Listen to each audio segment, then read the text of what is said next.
Will I treat you good? Write a new song. Yeah, that's how you know.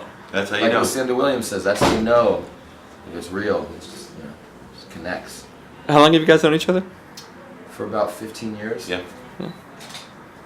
What's the best part about being in a band together?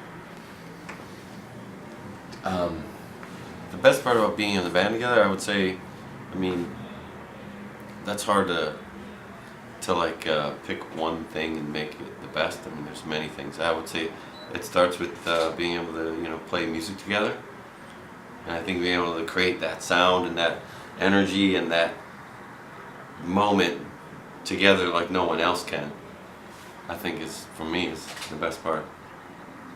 When was the inception of the band? How long ago was it? 97. Around 97. I was watching Dave and Bridget and George in another formation of the band in 96, and that's when we recorded, they recorded the Live Behind the Green Door, Live Behind the Greek Theater, down the hill. That's next year. And the band, Ted Hutt and Jeff Peters, who used to live here, joined a band called Reach Around, and then they got picked up and won that big Sex Pistols reunion tour. So Dave didn't know if it was over or if he was going to reform the band, and good thing he was inspired to reform the band. And I was there, Dennis was there. The rest is history. Dennis, had you thought about, when initially starting the band, that this would be the kind of legacy that you would potentially leave behind? Was that any kind of forethought? When I joined the band, I had never been in a band that created this kind of impact on an audience. So it was kind of like winning the lottery, getting in the band, and then be able to, to jump aboard and just like move people and just create all this havoc at these early shows. And I mean, for me, I thought like, oh, this is enough. This is fine. I mean, I got to quit my job, and I wasn't like thinking we'll play the Greek Theater one day. I just didn't even register to me or with me at that point. It was just I was having so much fun, just as it was in the beginning. Mm-hmm. And I mean, now it just keeps growing and growing and growing, and I couldn't be happier. I'm having more fun now than I ever had. Do you reminisce at all about the early days playing the dives? It's funny. Nate was just saying as we were walking down here, we both used to live in this area back in the day. So I think that is. We were reminiscing about that, Mm-hmm. and we played Molly Malone's. Was it last year? Yeah. We played that last year. What I like doing is playing a city that we've never played before, a small show, maybe no barricade, up close. It's fun to do that. But it's also fun to open up for the Foo Fighters in front of 30,000 people. And it's fun. It's fun, after the last 15 years plus of playing this music and living it, and to come back to LA and to play the House of Blues like we did last night. You see those faces that you saw 15 years ago, and if you see kids that weren't even born 15 years ago, and it feels special. I don't know. It's like just, getting old. Well, that's part of it. I'm speaking for myself. You're Yeah, still very young. I'll never get old. Can you tell me about the writing process for you guys? And it's a little bit of a cliche rock interview question, but how does the writing process work with such a large group? Do you all collectively bring in ideas, or is somebody kind of spearheading this?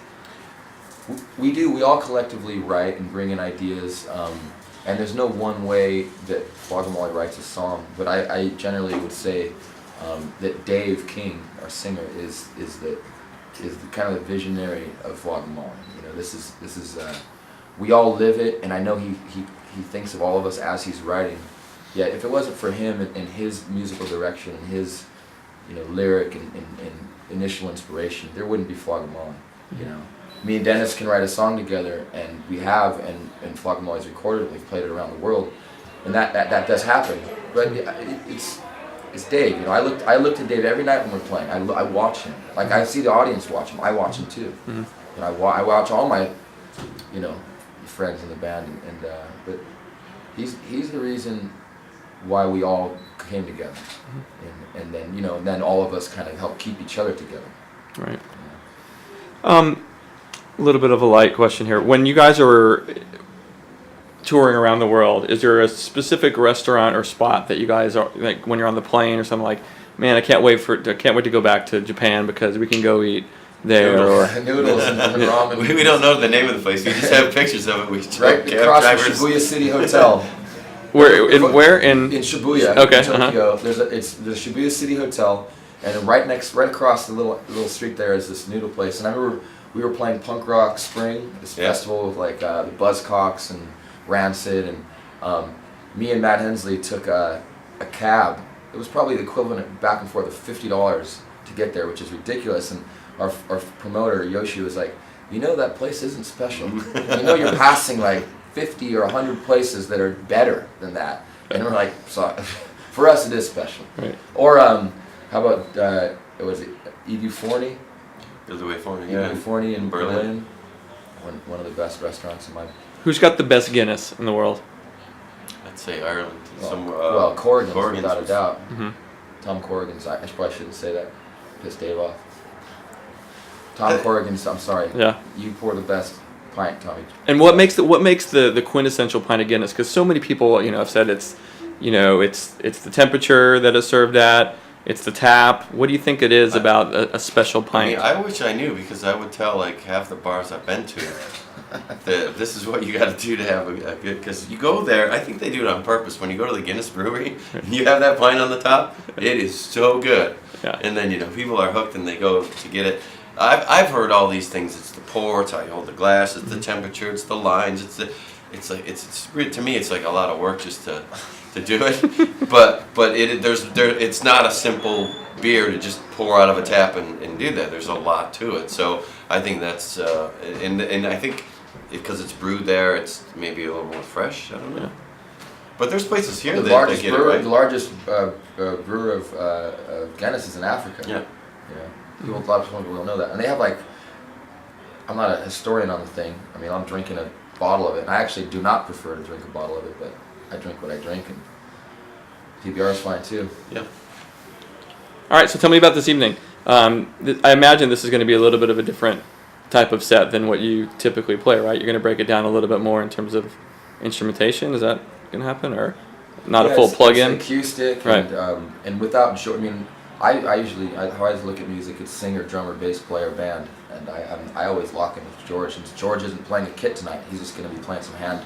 He's going to be playing Matt's concertina box, Cool. So it's a whole different approach to the songs, and we're not sitting in front of that boom, that wall, that SVT, wall of sound. So it's a different approach. It's he's playing acoustic, and you enjoy this? Yeah, because it's different. It makes you. It's like it's a little bit. It gets your nerves going, because you have to. It's not routine. Not that our shows are routine.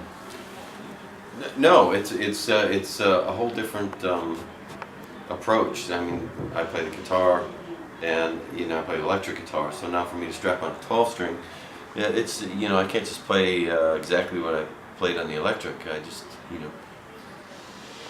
play it a little differently, and arrange some of the parts differently. But I think with our music, it works really well, because it starts off with this acoustic based band. Maybe I shouldn't say it starts off. When Dave writes a song, it's him and a guitar usually, but you can easily unplug and plug this band in, I think, pretty seamlessly, and not be like, wow, what's happening with this band, because there's so many acoustic instruments already happening. Mm-hmm. Cool. All right, last question. Flogging Molly in the next 5-10 years, how many records you think? You guys will still be together, else we'll all be crushed, but yeah. I'd say the next 5 years, you're looking at definitely 2 more records, and meaning we're already making a record right now that we're planning on, just kind of a little surprise. And I know Dave has been writing.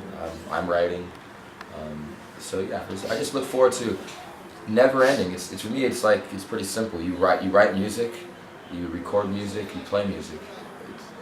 It's not a job. It's just a life. Cool. So Yeah, 10 years. Yeah, that's about it. In 10, probably 3 more records or 4. That's what I'd like to see happen. Just keep making records and touring. Cool. All right, listen, thanks so much for taking the time out. 98.7 FM, rocking the rooftop, thank Flogging you Molly. guys. Thank Yeah, you. man, we're Thanks. huge fans, and we'll Appreciate keep it. supporting you guys to Really the end. Appreciate it. Cool, awesome, thanks guys. Well, I treat you good.